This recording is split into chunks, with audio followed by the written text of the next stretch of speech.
तो हमारे कुल में और ज्यादा आनंद आ जाता। जब गुरु जी के पास गए तो गुरु जी ने कहा कि देखो, पुत्र उत्पन्न करना कोई श्रेष्ठ बात नहीं है, लेकिन पुत्र विद्वान हो ये श्रेष्ठ बात है। अब शिष्य ने कहा कि गुरुजी हमें कैसे पता चलेगा कि हमारा पुत्र श्रेष्ठ होगा, विद्यावान होगा, या उसके अंदर गुण आएंगे कि अवगुण आएंगे? तब गुरुजी ने कहा कि शास्त्रों में इतनी महिमा गाई गई है कि अगर आप पुराणों के अनुसार, ग्रंथों के अनुसार कार्य करेंगे तो गारंटी है बेटा विद्वान होगा। अब गुरुजी से जानकारी लेने के बाद जब चलने लगा, इसीलिए तो कहते हैं कि 16 संस्कार करना चाहिए, और 16 संस्कार अगर आपने किया है तो ये गारंटी है कि पुत्र विद्वान होगा। और विद्वान व्यक्ति किसकी भक्ति से बनता है? शिव की भक्ति से। हमारी जो माताएं हैं, अगर उनके गर्भ में जीव आ जाए, किसी देवता की उपासना मत करो।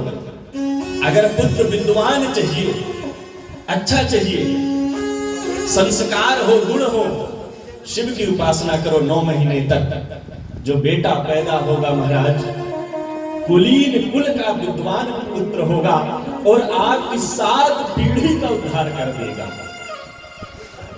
गुरु जी के बताए हुए मार्ग में जब भक्त चला, 9 महीने तक पति पत्नी दोनों ने पार्थिव शिवलिंग को बनाया। किसी दिन 11 बनाते थे, किसी दिन 21 बनाते थे, कभी 51, कभी 108। धीरे धीरे आदत पड़ गई तो 9 महीने तक असंख्य शिवलिंग बना डाले, और उन्होंने बढ़िया पूजन करते थे और ले जाकर उसको गंगा में अंतिम समय में विसर्जन किया। और विसर्जन करके जब घर लौट के आए तो भगवान चंद्रमौलेश्वर की कृपा से उनके घर में जो पुत्र उत्पन्न हुआ, कहते हैं ना कि पुत्र के पांव पालने में ही दिख जाते हैं। जैसे ही महाराज पुत्र उत्पन्न हुआ, उसको देखकर बड़े बड़े विद्वान लोग आए, संत लोग आए और कहने लगे कि महाराज आपके कुल में तो बड़ा भाग्यशाली पुत्र उत्पन्न हुआ है।